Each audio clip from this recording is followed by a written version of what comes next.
Hi. Hey, Diona. Welcome back to the BeYOU TV. Glad to be back.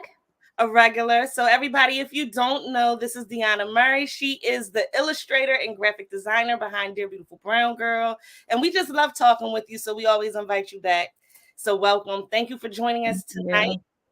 So it's going to be a little weird because we're recording this in advance and then we're going to air this show later. But we just wanted to get on because we have a lot of things going on. Our schedules didn't match up. So guys, you are watching a pre-recorded video. So thank you for joining us. Tonight we're talking about something special though. You have something, so you're the graphic designer and the artist, but then you have another passion. You want to talk about it? So yes, by day I'm an artist, a creator, graphic designer. But I also have intertwined some things that I'm really passionate about. Born out of my own pain, I have become an advocate for women in their reproductive health, especially those that suffer with infertility and loss due to my own struggles with conceiving. I'm now blessed with a 6-year-old who you may start to hear in the background. I told her to be very quiet while I record this. But, I was told I had less than 1% chance of ever conceiving a child. And that journey to get there was a very long one, a very hard one. And I know that there are a lot of women in that struggle that feel alone. And so I have made it my life mission to pour into them and to be a resource. So we actually have coming up in a few weeks, Black Maternal Health Week, which I'm also involved in as a founding member of the Maternal Wellness Village. And so I've kind of connected with a force of powerful women in the area, in Philadelphia. I'm there representing infertility, but I partner with doulas, midwives, therapists, and it's just a movement to really make an impact in the community. Whether you're trying to conceive, whether you're not even trying to conceive, you just want good quality of life and you're dealing with fibroids and cysts, endometriosis and all those things, difficulty conceiving, you're pregnant, postpartum, like the whole spectrum. So I try to categorize it as puberty to menopause. Okay. So wait, you mentioned that you're a founding member. What was the organization? Of the Maternal Wellness Village. Okay, and what's that? That's located in Philly, or do you have different chapters? We're just in Philadelphia right now. Okay. So it's a group of us that come out of Oshun Family Center. That's the nonprofit that we're connected to, and the founder of that is Salima McNeil, and she's been very influential in the city and decided to just gather a bunch of us together one day, and we met up for lunch. And out was born the Maternal Wellness Village. And it's just a bunch of us that are on the ground working as birth workers and as warriors in our own respective right. And we're here to try to make a difference. And so for Black Maternal Health Week, we have a lot of things happening throughout the entire week. From a symposium on April 11th, that's at Temple. Yoga, we have Painting with a Twist. Painting with a Twist. Okay. Happening Wednesday, April 13th. That's our big fundraiser. So definitely want to encourage people to attend that. And that'll be fun. So I'm looking forward to that. And then we're having a birth workers brunch on Friday at the Discovery Center, which is actually the same location that I'm having my event on April 30th, because the last week of April is Infertility Awareness Week. And so, so we have a lot happening in April. And a 5K, right? 3K. 3K. I'm ready for the 5K yet. Starting on the baby steps. So 3K. Okay. But it's great because it's a body of water. So I don't know if anybody's ever heard of the Discovery Center, but it's in Philadelphia. Where and it's across from Smith Playground. So it's like in the middle of Fairmount Park, but it looks like, I call it a retreat. A retreat location, like, because like you're in Philly, you walk up to the door, the gates are like those huge, tall, big gates. They swing open and you see nothing but water. And it's beautiful. And it's a bird sanctuary. So it's really a place of healing. So I like to have a lot of my events there because of the nature of what we're discussing. And I'm always about empowerment. And so the walk happens around the water. And it's Wow. it's a Okay. 3-day walk. So it's perfect. Not too much, especially because, you know, I want to have fun and I want people to be tired. You know, I just want Right. it to be enough to look like we're unified and supportive So, of each other. I mean, because I was going to ask you, what did you have to go through to get like permits and stuff from the city, but you didn't have to worry about that because you found a sanctuary. Philly has so many hidden gems. Yeah. There are so many like different buildings and centers and like places like this in the city that you really just, unless someone has an event there, you never really learn about it. Yeah, like I found out about it from another event and I Yeah. just inquired, and they are very big about connecting with the community. Okay. And they actually they help sponsor my event. And so I've been very grateful to them. So this is the second year. It's Audubon is the parent company of the Discovery Okay. Center because they have other locations, but the one here in Philly, like they're very supportive of my efforts. So I'm very grateful to them. No, that's cool. But this is the thing. You've been doing this.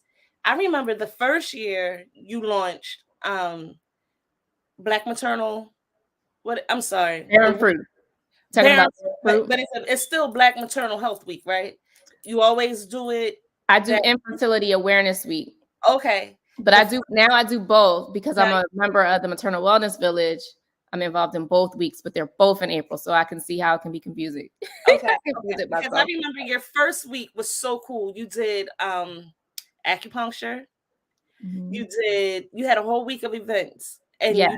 you did was it a brunch? Like We that did a Saturday? brunch on the final day, like a Right. brunch and like a health panel. Like I actually invited a therapist and my actual doctor that was my infertility endocrinologist that performed my surgery the first year. Like he was like one of the first people on board when I called. And that was also the first time he got to meet Irie, aside from, he never met her because he was involved before. I think the last time he had seen her was when, just to confirm the pregnancy in my belly when she was just a week old or something, You were like, a waterfall. I know you were a waterfall. oh, was I not only I had him on panel, I had I call her my sister daughter. She was the first one to call me mom. Like before, I was blessed with Irie, my husband's sister, who lived with us for a little bit, and she did some spoken word. So so that was emotional because I always say we have a unique connection because she lost her mom when she was 3. So here we have this connection of the motherless child and the childless mother. Right. And so we connected, and she was a part of that first year. And we had acupuncture. We did a wellness kind of retreat kind of evening where we had massage, a nutritionist. We talked about our intimate health, and like how we take care of ourselves and how that can cause different problems with, so it's just all about self-care, loving our body, being kind to our body, and advocating for ourselves. And that's really what I try to promote at the core. So when you have these events, they're not just for women who who struggle with fertility, right? It's for everybody. Yeah. It's women's health. It's women's health because, I understand that not everybody identifies as, I don't suffer with infertility, so I don't want to go, or I'm not trying to have a baby, so I don't want to go. It's really about being empowered to understand your reproductive health. And so I encourage people of all ages.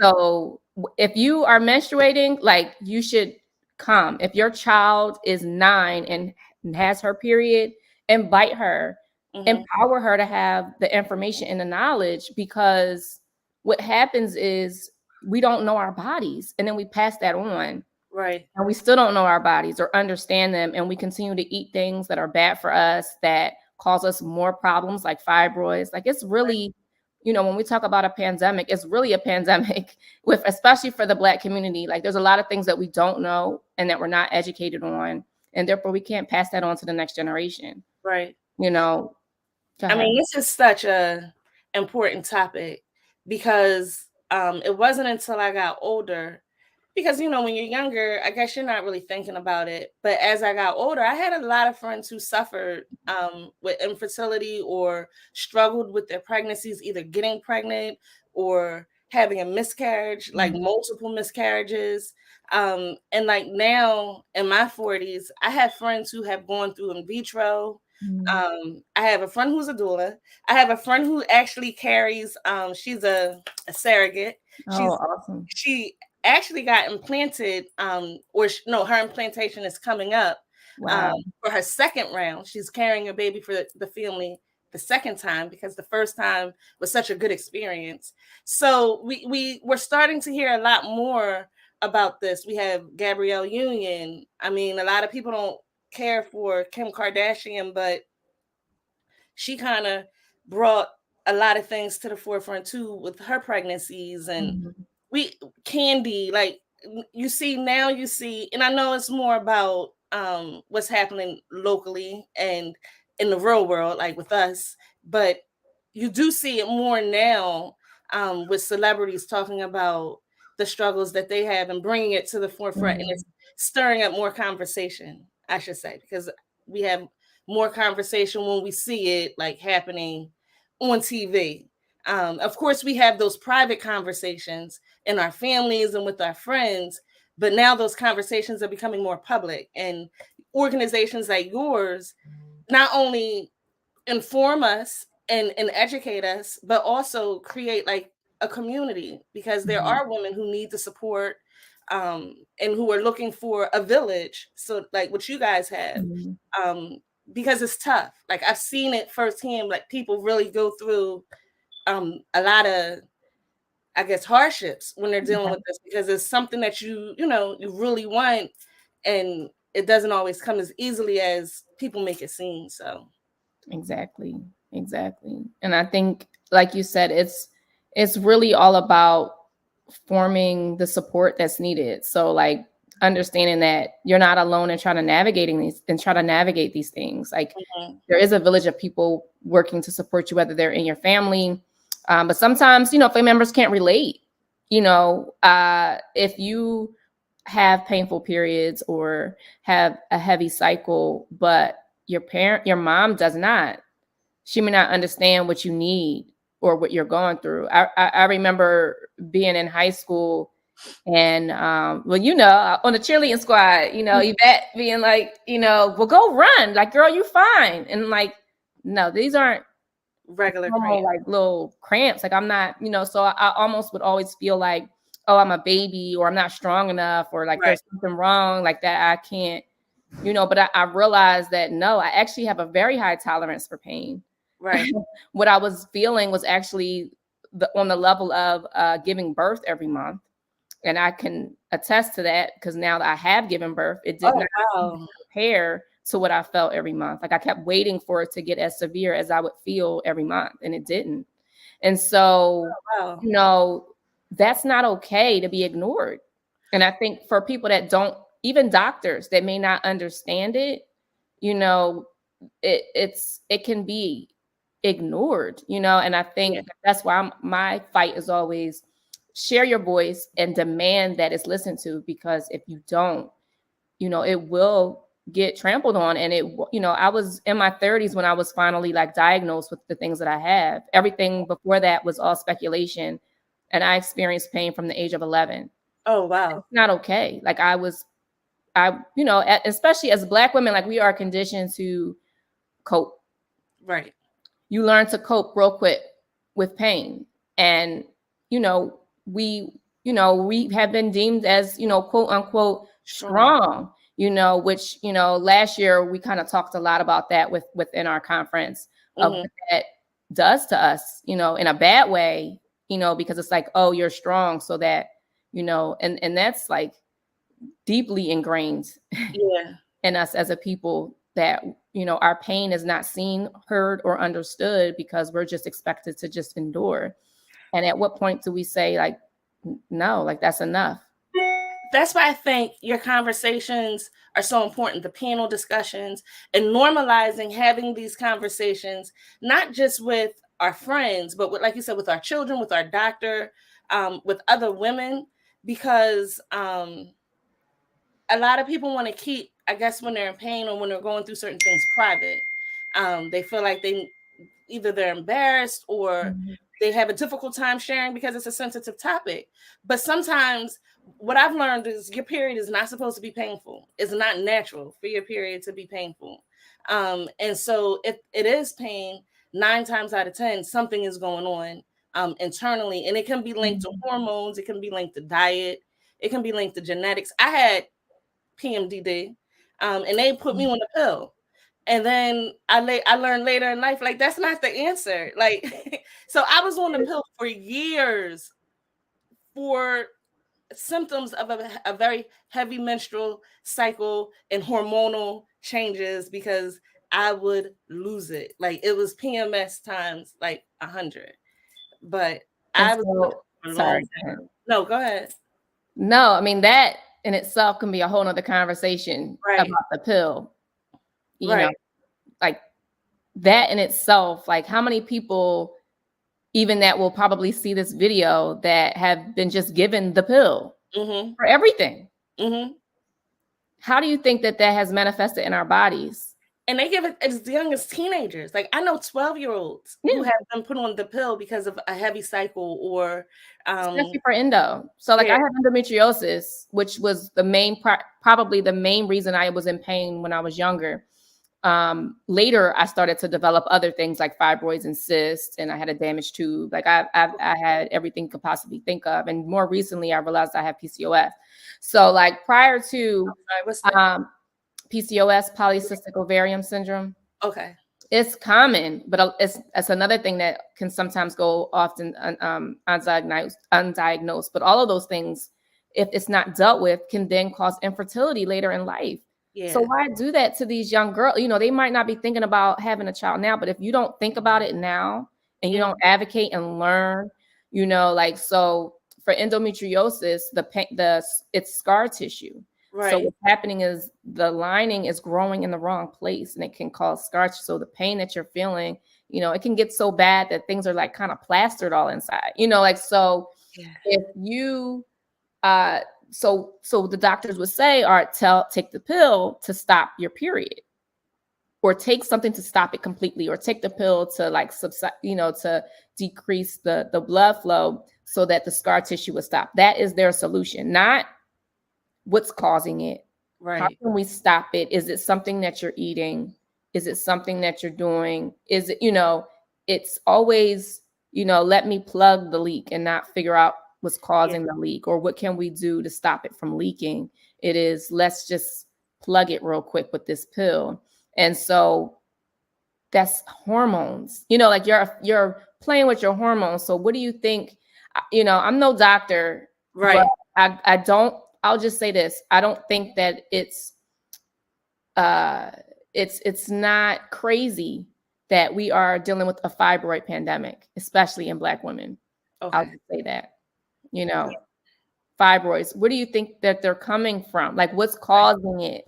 And I have a friend, when I tell you she lost, I want to say 15 pounds when she got her fibroid removed. Her fibroid was huge. She had multiple, and then she had a huge, like, she sent me the text message, like, with the picture on the table, and it looked like a baby.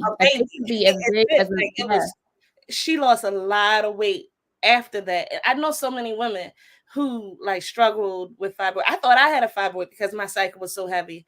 But see, my thing is, when I was 21, I was diagnosed with a birth defect that went undetected my entire life. So when I don't feel good and when something's not right, y'all gonna give me answers. I'm asking questions because I had a space in my spinal cord. And growing up, they told me I strained my back, I had a pinched nerve, I have sleep apnea. All of these things were connected to the space of my spinal cord. So now when something is not right, I'm asking questions. I'm calling my aunt, who's the family doctor. Like, I stay away from WebMD. That can be problematic. But yeah, I don't rest until everybody has an answer. So I think that's the other thing, because we get ignored. You have to advocate for yourself when you feel like something's not right. That's it. But you know, Kathy, you said something very important. You reached that point because of something that happened to you, you Right. know? And so for a lot of people, that's what it takes. I always say pain will move you. Mhm. And then also when you reach the point of being fed up, or when you've been dismissed and you realize the power of your voice, which Right. is why I will never shut up now. You know, like I was quite, especially when I was in the depths of what I was going through. I was dealing Right. with depression. I was dealing with so much. So I was very silent. I felt ashamed. I felt nobody understood. You know, my friends were having babies left and right. My cousins were all, you know, and something was wrong with me and no one could help me. And when I would go to the doctors, no one would listen. And so it took like an awakening. Like one day I just was realizing, like, for me, I wanted to one day have a child. And for me, it was, I had to take that step.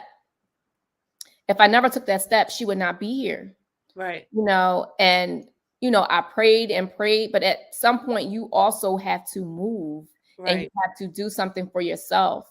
And it took me to, like you said, become an advocate for yourself. And that's something that I shout very loudly, because we cannot just, oh, you know, the doctor said, I guess it's okay. You know, how many times do you get a test done from a doctor and they may not even call you back to tell you what your results are? And so they like, you don't really want to know anyway. So you're like, well, they ain't call me. So no news is good news. Yeah. You know, so no. So that was what I thought. Yeah. I pulled my records. I had so much wrong with me. And when I began to look, and I hear you with the WebMD, but I started to look up the terms that were given in the report from my tests. And it explained why I wasn't getting pregnant. She never told me. My doctor never said anything. That I had it's called a hydrosalpinx, where your fallopian tube is not only blocked and damaged, but it blows up like a balloon. Oh, wow. So that's just one of the things that was causing me pain. I used to be in pain 99% of the time. And for me to sit in a doctor's office and cry and say that and tell you that I really want to have children, and it would just be, oh, you know, you're fine. And at this time I was in my 30s. Oh, you're fine. You'll be fine. You know, like, just keep trying. Like, no, there's something wrong with me. Right. Right. So, you know, these stories just sometimes you got to told. do that, you know, and you got to get a second opinion. You have to advocate for yourself. It's a necessity. I just find there's so much value. Like, what you're doing is beyond amazing, because first of all, I think historically, or I guess naturally, we are storytellers. We pass our history down through storytelling. But like, just sharing these experiences and sharing these stories, you're going to save somebody. You're going to help somebody. You're going to help somebody get through probably one of the darkest moments of their life, because I've seen firsthand, like, somebody crumble when, again, they lost, like, you know, they had a miscarriage, and like you said, they blame themselves and what's wrong with me, everyone else can do it so freely. But no, I will be at the walk. I can't wait. I'm looking forward to it. I remember when I went and I had the acupuncture, I fell asleep on the bed. That was my first time getting acupuncture too. Me too. They said, well, what do you want? I said, well, I've been having a hard time sleeping. I'm telling you, one needle, I was like, it was such a good experience. And I love like all of the promotion that you did last year. I'm looking forward to seeing like what you do this year. Because did you speak about Barren Fruit and how you formed your organization? I know you talked about the village and you mentioned Barren Fruit, but so everything they're all connected. So everything I've been saying about infertility, because Barren Fruit is my baby, and like, you know, I'm just connected to a village of birth workers who are awesome.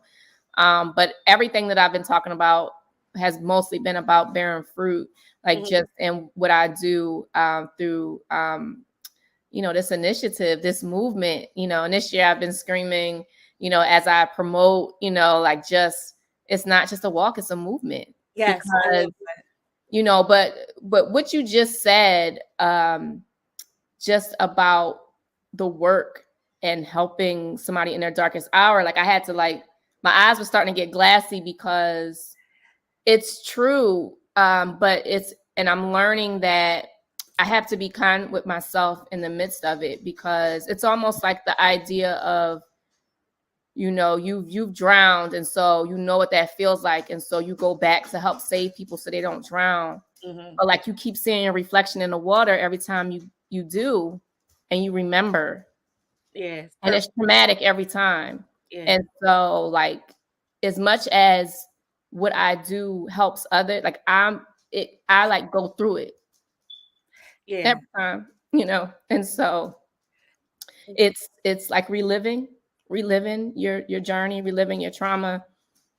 And but I'm gonna still do it, because I remember, I have to keep remembering to keep staying in a fight, because I remember what I felt like in my darkest hour, and I remember feeling like I'm by myself. Even though I'm married and I have a loving husband who was very supportive, I just felt alone. And then I just remember God like saying to me, like, no, you're not the only one. There's other people that feel the same way you feel. And so I want to be able to shout that, like, you're not alone, And so sometimes, like, somebody might message me, it might be midnight, me, I'm up. Oh, I know. Who might be in that dark hour, but they might reach out to me, a stranger, they don't even know me, And so, and I'm not a licensed therapist, but Right. I understand. You have a lot of wisdom. Yeah. I just know there were times when we were working and you wouldn't stop, but you would tell me like, I'm having a tough week, but I'm pushing through. And in hindsight, when I look back and I think back to stories, conversations we've had after the fact, I'm like, yo, you are like, I know we're going through like, we don't want to put strength. I mean, we are naturally a strong, like, we're strong, and we don't want to always say how strong someone is, because we don't want to diminish like the things that they have gone through and then put it off on them and say, well, you're strong, you'll get through it, like people have probably said. But Diona, you are like one of the strongest people I know. Thank you. And hearing you talk about it is just it's just moving. And I know this is going to touch a lot of people. I'm like talking slow, so I don't. I know we have that in common, like just the emotion. You carry so much emotion because it's important, and it's touched your life, and you're touching people's lives, and you're healing yourself and helping others heal just in sharing your story. So thank you so much for coming on. This is probably one of my favorite interviews. Like this goes down in the book, because this, I know this is going to help so many people. I hope so. Like, that's my, every year I pray, like I said, I pray that it gets bigger and better. But ultimately I just want to touch souls. So like, wherever you're at in the journey, like, I just want to make an impact, even if it's just one. And I have to attack it that way, because oftentimes whenever I have the conference, like, I'm looking at registrations, and sometimes it can get discouraging. Like, I know there's more, when you look at the numbers and the statistics, it's a lot of us. Yeah. But I know that it's difficult to step out and like attend something like this. So I just, I hope that, sometimes it takes us to tap on a loved one, like that, someone's going through this. Bring them with you. So say, I have something, I want us to come, like, don't just send it to somebody like, oh, I think you're going through, like, no, say, let's go together. Like, this is supposed to be about family. This is supposed to be about, like, bring your spouse, if you have been blessed with children, like, bring them, like, this is about, bring your sister, bring your friend. And I think, like, I'm trying to prove that you're not alone, but if people aren't rallying around, like, are we, like, so, I just want to encourage people to attend, even if maybe you have experienced it and it's not plaguing you now, but you remember, come, like, support somebody that what it feels, just, I'm praying that people just show up. Well, I'm going to air this towards the end of the week. Okay. As we get ready, as you're having your events, because I know is going to resonate with a lot of people. And I think one thing that should be emphasized also is you don't have to personally be someone who struggled with infertility to support women who have challenges with infertility. So it's not just for women who want to have kids and didn't get blessed with that yet, but it's for any woman, because we're women. We are the village. So we are the village. But it's not even just women that deal with infertility. Men, the statistics are crazy. Like it's almost half and half.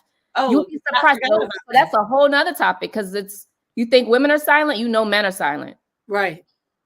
They're definitely not talking about it, because now you're dealing with the ego. You're dealing with so much there as well. So, I encourage everyone to come. Although my main connection, of course, is women, because I'm all about women empowerment. But yeah, so please, no matter the gender, no matter the age, come out. If you could give one piece of advice to someone before we go, what would it be? To remember who you are, that you are a fighter, you are a warrior, and you are cultivating fruit in its proper season. And I think, like that's the premise behind, the name is Barren Fruit. And I don't know if people realize that I'm actually saying barren, BARREN. Yes, I did. And not bearing, because, the name barren is such a heavy word, but it's a play on words that you still are fruitful.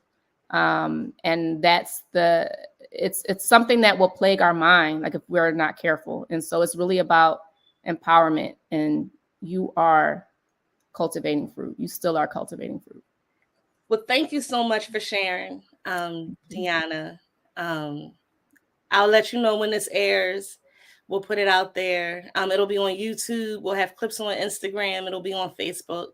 So I'll share the link with you so you can share it as well during Black Maternal Health Week. So Black Maternal Health Week. And also Infertility Awareness Week. And Infertility Awareness. Thank you so much for coming on. Guys, thank you for tuning in. Where can we find you? Where can we get more information? You can find me on Instagram and Facebook at Barren Fruit. And you can also go to barrenfruit.com, or you can email me at info@barrenfruit.com. Okay. And I'll share, I'll let you send me, if you have your links ready yet, you can send me your links. Okay. But I guess if I post it the week of, then I can just grab the links that have already been shared. So yes, absolutely. But I'll make sure I send them to you. Okay. So, yeah. All right, guys. Thank you for tuning in. Have a great day, and we'll see you again on BeYOU TV. Bye.